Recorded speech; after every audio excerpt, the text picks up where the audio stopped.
señores, ya con nosotros la doctora Ximena Almanzar, especialista en ortopedia y traumatología. Vamos a estar conversando con ella diferentes temas que tienen que ver con el área del deporte. En este caso vamos a tratar el tema del senderismo. Yo le preguntaba a la doctora qué es el senderismo, porque yo veo siempre gente con dos palitos, que para qué se utilizan, y cuando una persona, por ejemplo, se cae, los trastornos que viene después de una recaída, cómo esa persona puede volver a reintegrarse de nuevo si no tiene miedo. O sea, todos esos temas los vamos a tratar con la doctora Ximena Almanzar, que siempre nos arroja luz con relación a temas de deporte. Buenas tardes, doctora. Hola, buenas tardes, ¿cómo están todos? Bueno, hasta ahora estamos bien, Jesús Gerardo está bien, todos estamos bien. Qué bueno, qué bueno. Sí, pues mira, el senderismo, también llamado hiking, no solamente en República Dominicana, sino también lo que va mucho fuera del país, porque también se hace en nieve, no solamente es en montañas, es un tipo de deporte realmente que se hace caminando. Se utiliza, por ejemplo, lo que van al Pico Duarte, eso más o menos es un senderismo, agarran los palitos que son realmente para ir sujetándose, y cuando hay lodo o hay una arena que está un poquito húmeda, ellos van sujetándose como si fueran unas muletas. Es más bien para evitar caerse o también mover objetos que pueden encontrar en el camino.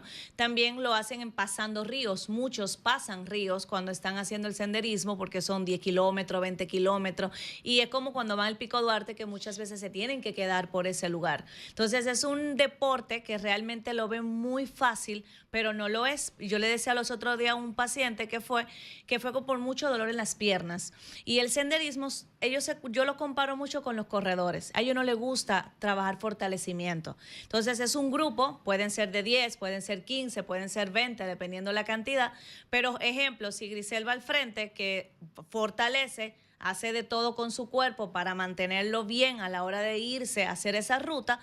Grisel va adelante y pasamos un río, hay una piedra, pero vengo yo detrás, que no tengo fuerza en mis piernas como tal, que no fortalezco.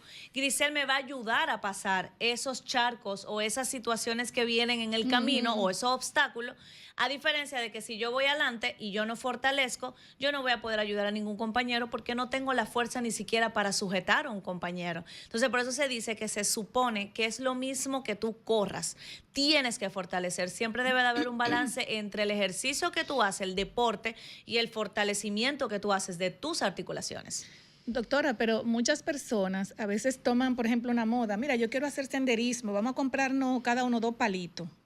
Pero ni tú estás preparada, pero mucho menos los demás. O sea, ¿qué usted le sugiere a estas personas que les gusta el senderismo, pero que no se han preparado realmente para hacer todo ese recorrido que, como usted lo dice, no es fácil? A veces tú ves, por ejemplo, esos 2 palitos y todo eso es fácil, pero caminar kilómetros con los 2 palitos agarrándote, más la fortaleza de tus piernas, ¿qué usted le recomienda a esas personas que realmente lo quieren hacer y que no están preparados? Lo primero es que identificar para dónde es la ruta, porque si esa ruta lleva a pasar por ríos, por agua, y tu calzado no es adecuado para pasar por ríos, y ponte que esas piedras agarran lama, se ponen resbalosas, y tú no tienes el calzado, cuando tú te vas a sujetar o quieres agarrarte, agacharte un momento a agarrarte de una piedra, puedes resbalar. Entonces tú tienes que tener primero saber a dónde es tu ruta, el tipo de calzado, porque son unas botas, unos zapatos especiales. Inclusive cuando tú vas para el Pico Duarte o cuando tú vas para diferentes lugares de montañosos, te dicen qué tipo de zapato debes utilizar. Es lo mismo que cuando vas a la nieve. Tú no puedes venir y decir que vaya a la nieve con el zapato que tú utilizas aquí. Entonces, cada lugar tiene su calzado adecuado para evitar las lesiones próximas. Entonces, es primero identificar a dónde yo voy, para dónde es mi ruta. Luego que yo tenga mi ruta, mi uniforme. Muchos inclusive utilizan casco para protegerse ante caídas. Otros se ponen los casquitos, otros usan hasta guantera para si acaso se tienen que caer, no se pelen, no se laceren las palmas de las manos. Entonces, son objetos, lo primero, tu ropa, tu calzado, el tipo de casco que vas a utilizar y obviamente saber la ruta que tú vas a hacer. Y no venir y hacer una ruta larga sin tú conocerla empezando.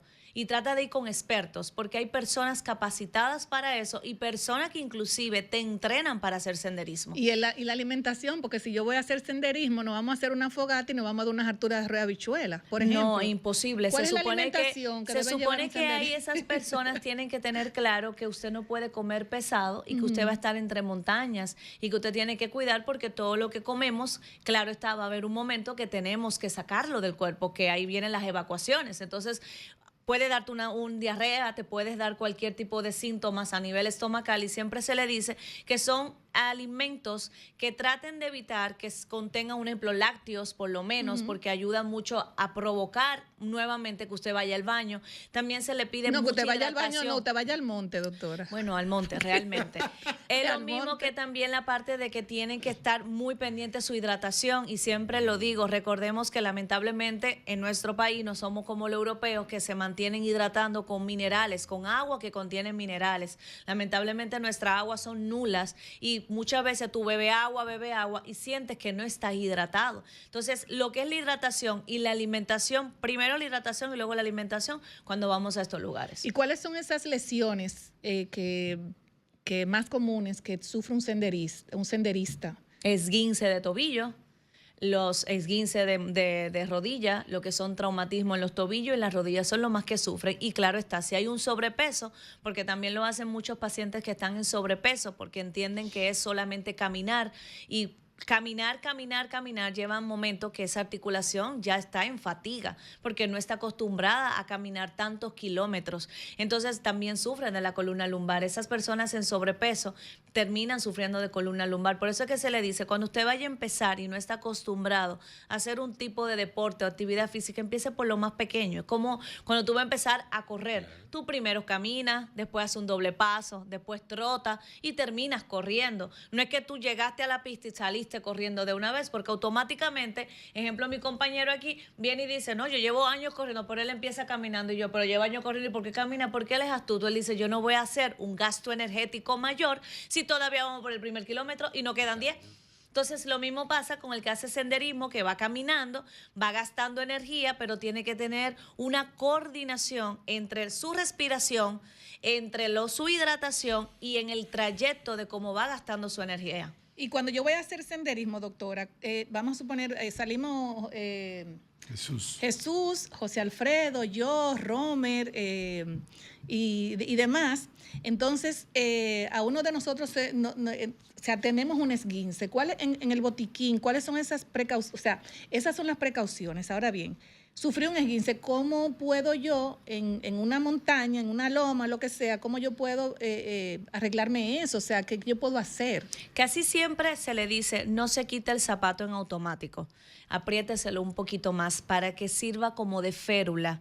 Una férula es un inmovilizador, sirve de ortesis más bien. Por eso se dice que cuando se ponen botas. Hay un tipo de botas para hacer el senderismo, el tipo de calzado, y va por encima de los huesitos que están en los talones, en los tobillos. Entonces, cuando está más arribita, uno lo aprieta un poquito más y eso te va a ayudar a que el tobillo no vaya siendo inestable de un lado a otro y pueda tener concentración de estar céntrico y no se me lesione más todavía. Se supone que si yo voy a un botiquín, lo primordial es siempre hablar con su médico de cabecera, de por lo menos tener vendajes elásticos, de por lo menos llevar curitas, de por lo menos tener medicamentos que sepamos si esa persona es alérgica a los AINES, qué darle si es alérgico a los AINES y qué darle si no es alérgico a los AINES, pero guiado por un médico que esté de cabecera y que sepa que también van de senderismo, porque muchas veces se va a un grupo y a nadie le informan. Entonces, cuando hay una lesión, cuando hay alguien que está por allá en la montaña, no saben a quién llamar para que por lo menos vaya diciendo los primeros auxilios por teléfono. Y si yo no me puedo comunicar con la doctora Ximena Almanzar, mira, tengo un esguince, ¿qué puedo hacer? Estoy incomunicada. Y movilizarle, como dije, no quitarle el zapato y tratar de mantener lo más posible de que no apoye esa articulación,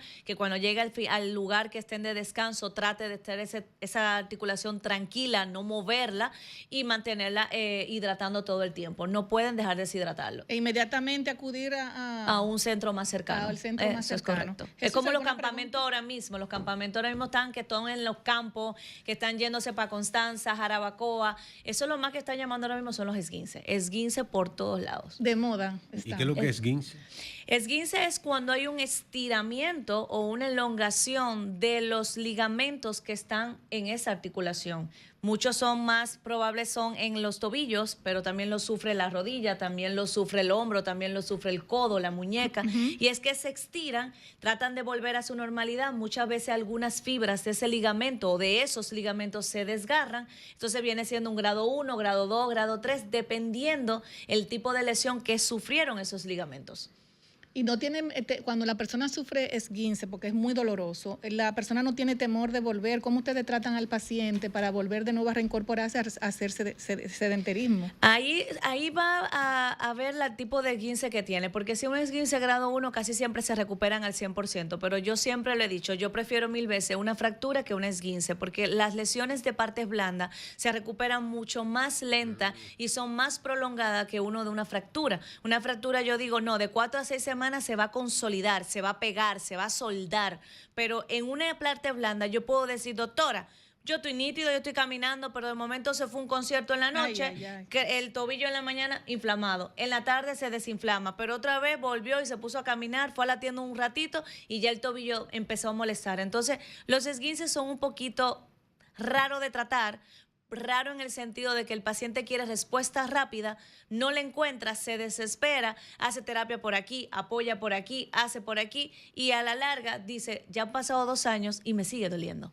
Wow, wow, wow, wow. Vamos a abrir los teléfonos, Romer. Ay, mira, ya tenemos una llamadita sin abrir los teléfonos. Vamos a tomar. Buenas tardes, desahógate. Sí, buenas, ¿qué tal? Yo tengo una pregunta para la doctora. Yo tuve una fisura en el distal del pulgar de la mano jugando voleibol. Entonces, quería saber cuál es el tiempo de recuperación. El ortopeda me dio de 4 a 6 semanas, como ella dijo ahora mismo, pero yo siento una pequeña molestia y quiero volver a jugar. No me duele, solamente una Discúlpame, pequeña molestia. no te entendí. ¿Fue en el radio distal o donde que se escuchó entrecortado? En el falange distal del dedo pulgar. Ok, en la falange distal, ya, ahora sí. Eso prácticamente tarda de 4 a 6 semanas en consolidar, ¿es correcto? De 4 a 6 semanas. Y después lo que pasa es la falange distal, si yo tengo mi mano y ustedes ponen la palma de la mano, esas rayitas que ustedes ven, esas líneas entre los dedos, esas son las articulaciones de las manos. El primer dedo tiene nada más 2 articulaciones, falange proximal porque va pegada a la mano y distal porque va alejada de la mano. Entonces ya el segundo, tercer, cuarto y quinto dedo tiene falange proximal, media y distal. Entonces muchas veces sufren fracturitas pequeñitas. Nosotros decimos de 4 a 6 semanas, pero muchas veces a la tercera semana hacemos una radiografía y ya prácticamente está consolidado y se manda a terapia mucho más rápido y el paciente se reincorpora más rápido a su vida cotidiana, ya sea deportista o laboral. ¿Y los ejercicios que deben hacer? En ese sentido yo lo mando a terapia para fortalecer. ¿Por qué? Porque tú pierdes la movilidad. Tú tratas de hacer cosas con los otros dedos para dejar ese dedito libre. Entonces ese dedito se va anquilosando, se va poniendo duro y entonces el paciente se recupera más lento. Por eso lo mando a terapia. ¿Cuál es más difícil de recuperar de los dedos si tú tienes alguna lesión? El meñique anular el pulgar y el segundo, porque son los pinzas, son los que tú utilizas todo el tiempo. Por ejemplo, tú te tratas de quitar el primer dedo y tú no puedes hacer nada, tú no puedes agarrar, tienes que aprender a utilizarlo. Okay. Entonces el segundo dedo hace pinza, pero yo puedo hacer pinza con los otros, pero el primer dedo es esencial. Entonces usted va a intentar utilizarlo, aunque usted crea que está lesionado, se va a lastimar y ahí entonces tarda un poquito más la recuperación.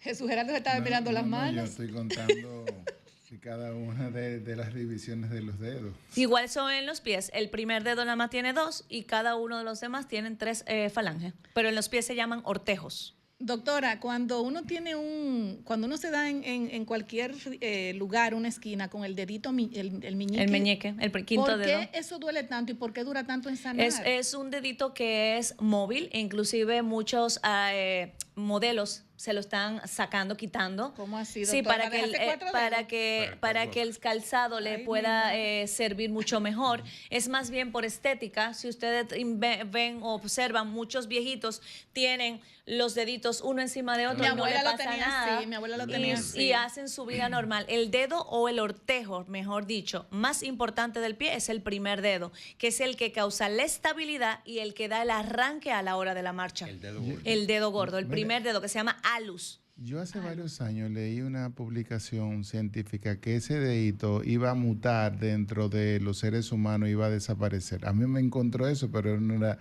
una revista científica. E inclusive hay muchos niños que nacen sin ese dedito y ese dedito muchas veces recibe mayor golpe porque es que él está en el aire, a honestidad. Ustedes no se dan cuenta que el primer dedo casi nunca choca. Sí. Es mayor cuando usted está corriendo. Pero es que cuando usted va caminando, usted entendió que ya usted rebasó, como cuando usted va en un carro y hace un rebase y usted no conoce muy bien su carro y te lleva el que está al frente. El dedito, usted dice, no, él no está, y sigue. Ay, Dios, y ahí se lo llevó. No, y eso es lo que más duele. Entonces, cada vez que tú vas caminando, tú te vas vas a chocar más con ese dedito porque para ti no existe. No te el quinto dedo no existe. Que ese dedito va a desaparecer. No, pero dice la doctora Ximena. No, inclusive hay modelos y salió una se lo revista están que las quitando. personas se lo extirpaban, hacían una amputación del quinto dedo, no del metatarso, porque el metatarso ya es la parte dorsal del pie donde tú Sí. palpas, pero el dedito en sí, para que esos zapatos puntiagudos, el pie pueda servir mejor ese zapato, se están amputando el quinto dedo. O sea- no es porque le ayuda a caminar el catwalk. O sea, No, es más bien la estética, porque usted no se ha dado cuenta que muchas veces los fotógrafos les toman fotos a las mujeres en las pasarelas y se enfocan. Usted no está viendo el dedito pequeño cómo se le sale. Sí, Entonces, no, que cuando tú la te pones- estética se ve horrible realmente, No, pero no llega hasta el punto de hacer una amputación, mejor busca un zapato que le acomode para sus pies. Es que cuando tú te pones un zapato que tiene las Pero y las eso sería una aperturitas- persona mutilada. ¿Tú te imaginas, José Alfredo, una mujer con 4 dedos? no, porque No, porque es realmente que usted, la parte el de hombre arriba. se fija realmente en el primer dedo casi siempre y el segundo. Los demás usted casi ni lo miran. Porque inclusive Ay, el cuando tú pobre te, dedo pones, abajo. tú te pones zapatillas altas, el dedito pequeño queda escondido en la barandita, en la telita esa que lleva al frente del No, zapato. no, Casi porque- siempre es el primero y el segundo que a la mujer le importa. Inclusive la uña grande del dedo se daña, del alus, del ortejo, el primer dedo, como deseen llamarlo, se daña. Y uno está más preocupado que el dedo meñique. El dedo meñique ni lo miran, dicen, eso no es nada. Es un abandonado entonces. Nos vamos a una pausa y después. Romer, vamos a regresamos una pausa con y los luego teléfonos. regresamos. Seguimos. Vamos a abrir los teléfonos para que la gente pueda conectar con la doctora Ximena Almanzar. Comunícate 809-540-1065. 1-833-610-1065 desde los Estados Unidos. Sol 106.5, la más interactiva.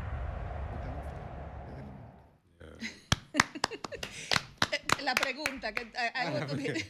No, que cuando dicen el dedo malo todo se le pega. Entonces, ¿de cuál es que hablan? No, eso es ejemplo, que usted tiene un traumatismo en X dedo, X cuando parte ya ha de eso. pasado. Ajá, entonces usted va caminando y ahí tropieza. Nunca tropieza con eso y ahí tropieza.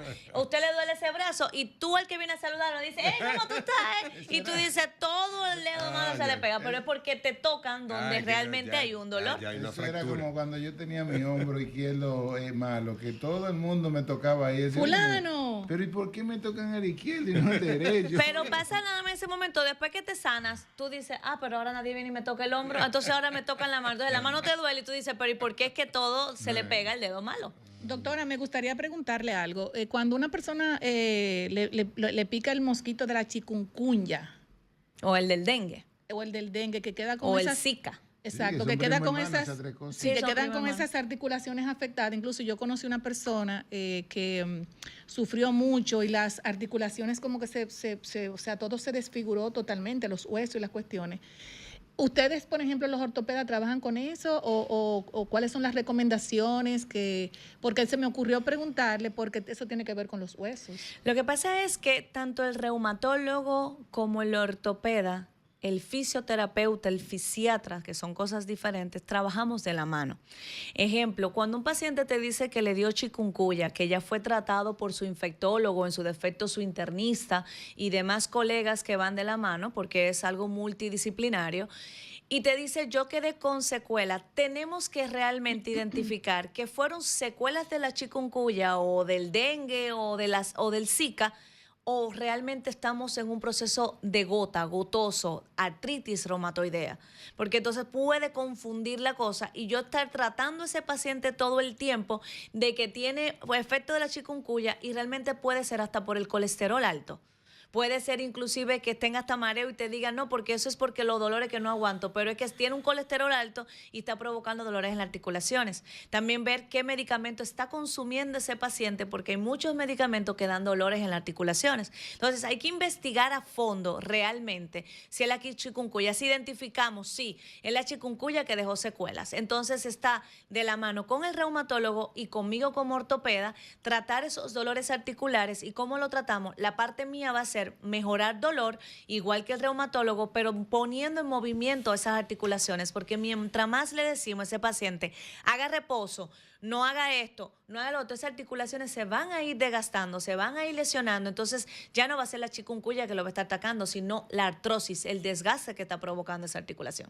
Cuando yo hago ejercicio, por ejemplo, vamos a suponer que una persona vaya al gimnasio 3 veces a la semana, pero cuando tú estás al otro día te duelen mucho las caderas, o sea, es como si fuera, le dicen, tengo la cadera abierta. Ajá. ¿Será el ejercicio o es que tú tienes algún problema? O sea, ustedes los ortopedas mandan a hacer algún tipo de resonancia magnética para saber y no pegarle eso que es el deporte, que te está haciendo algo. Habría que identificar porque hay deportes que lesionan si usted no lo sabe hacer. Si no hay una mecánica adecuada para hacer un tipo de ejercicio, ejemplo, el peso muerto, que es lo que más lesiona la espalda baja, si tú no lo sabes hacer y no sabes ni siquiera cuánto tiene de libras la barra sola y tú le pones la barra más libras X, tú vas a venir con un dolor, pero es dolor provocado por un ejercicio, pero mala mecánica. No es que el ejercicio es mal, es que le estás haciendo mal el ejercicio, ejerciendo mal diríamos, esa repetición.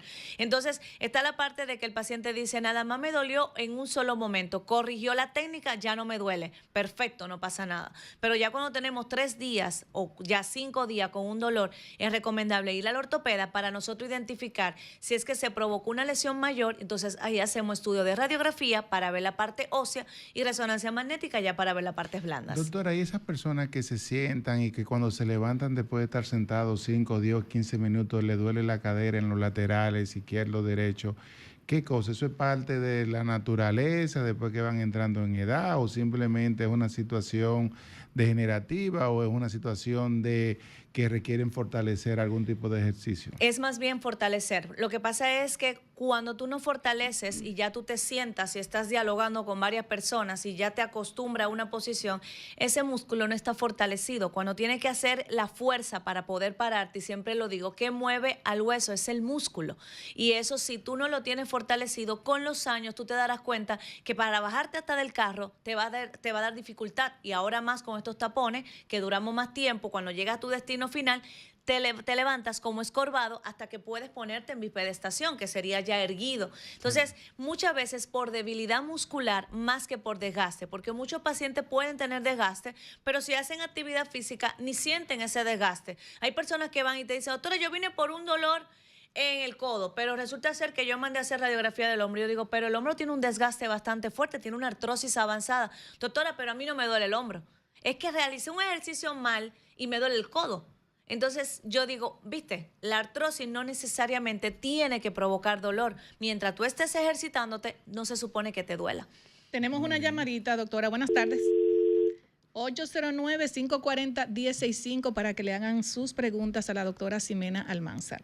Doctora, mira, tenemos la llamadita. Buenas tardes, desahógate. Gracias. Baja el volumen de tu radio, por favor. Sí, creo que lo bajé ahora, ¿verdad? Sí, adelante. Sí, gracias. La doctora, a ver si me puedo expresar. Ya tengo una edad un poquito avanzadita sobre los 50. Pero yo recuerdo cuando tenía 13 años, 14 en la escuela, haciendo gimnasia así, eso que hacemos lo hacen los adolescentes. Di una voltereta y yo caí de espalda, porque yo hacía vuelta maromas, etcétera. Yo recuerdo que me causó un dolor cuando caí de espalda, o sea, planchado, como dicen. Uh-huh. Pero yo nunca comuniqué eso a mis padres. Yo me quedé como con esa molestia. Y con el tiempo, siempre, cada cierto tiempo me salía. Ya en la edad adulta, todavía ahora siento esa molestia en la espalda, hasta el punto de que a veces he tenido hasta que a inyectarme. Entonces, se nota como un desvío hasta en la espalda. En algún momento tuve una cirugía por otro motivo y el cirujano me dijo, usted tiene un desvío de la espalda, tiene que tratarse eso. Lo cierto es, ¿qué me dice con respecto a eso? Porque cada cierto tiempo me causa intenso dolor, pero recuerdo que el origen fue esa voltereta que di cuando era adolescente. Sí, mira, vamos a tomar esta llamadita. Buenas tardes, desahógate.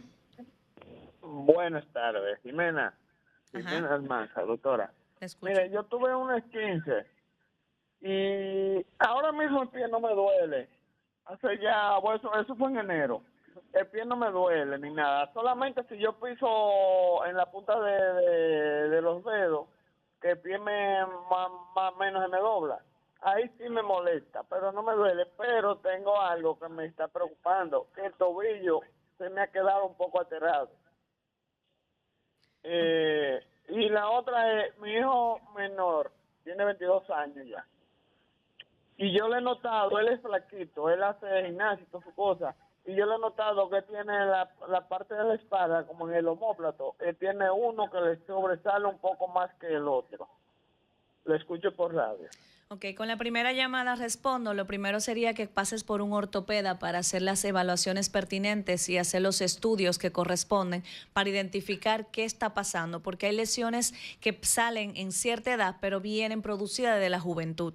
Y en cuestión del esguince, que se está deformando el tobillo, tienes que ir a chequearte, porque muchas veces provocan lo que son artrosis, producto del esguince, el desgaste, y entonces es mejor ayudarte a tiempo y no que después quede con limitaciones a la hora de caminar, de la marcha. Y con lo de tu hijo, probablemente sea lo que le llaman una disquinesia escapular. Deberías de ir a evaluarlo para identificar que no tenga algún tipo de curvatura, escoliosis a nivel de la columna y le esté provocando esta anomalía o asimetría entre las escápulas. Tenemos la última llamadita. Buenas tardes. Sí, muy buenas tardes. Adelante. Saludos a todos. Gracias. Meral les saluda de aquí de Los Guaricanos. Gracias, una pregunta Meral. para la profesional, por favor. Adelante. Para una persona que tiene una pequeña desviación en lo que es la parte de la columna, que yo entiendo que es muy delicado, ¿cómo deben ser los ejercicios? Por ejemplo, esos ejercicios de pierna, de pesa, levantamiento de pesa, ¿cómo deben ser? ¿Moderado? ¿Cómo me puede ella dar luz con eso, por favor? Lo primero es que usted tenga su diagnóstico por su médico y que su médico le dé autorización para poder hacer el ejercicio. Lo segundo, después que usted tiene esa autorización, es enfocarse en los músculos de la espalda, se llaman core. Es trabajar todo lo que es paravertebrales, todo lo que es abdomen, espalda alta, media, baja, para así entonces ir fortaleciendo y ayudando con la postura. Pero primero, ser diagnosticado por el médico para que entonces luego pueda hacer su ejercicio de manera moderada, progresivamente. Doctora, sus redes sociales, teléfono de contacto para las personas, porque tenemos muchas llamadas. Vamos a tomar otra llamadita para la doctora. Buenas tardes. Sí, buenas tardes. Mi nombre es Ronnie Medina. Estoy llamando porque yo tuve un esguince y hace como un año. Están de moda los esguinces. Sí, entonces me quedó el pie un poquito como salido hacia afuera. Yo no me hice terapia ni nada, entonces quiero saber si eso es mejorable, como estéticamente al caminar, es como un poco salido. Ahí está. Deberíamos identificar primero con la radiografía, porque muchas veces hay una apertura de lo que le llaman la sindesmosis, que es la unión de los dos huesitos del tobillo, que sería la tibia y el peroné, y muchas veces cuando quedan con esta deformidad, lamentablemente yo no puedo decirles si va a mejorar. Lo primero, identificar con estudios de base para ver qué es lo que está pasando, ver la forma de caminar, la deambulación en este caso, y ver la movilidad o las limitaciones que tiene a la hora de mover el tobillo. Doctora, sus redes sociales, teléfono de contacto y también su Instagram para que las personas puedan seguirla. Estoy en la Torre Profesional de Corazones Unidos en el piso 5, suite 507, en el 809-692-0538. Y las redes sociales son Draxia, D-R-A-X-I-A. Draxia. Y gracias. Y gracias.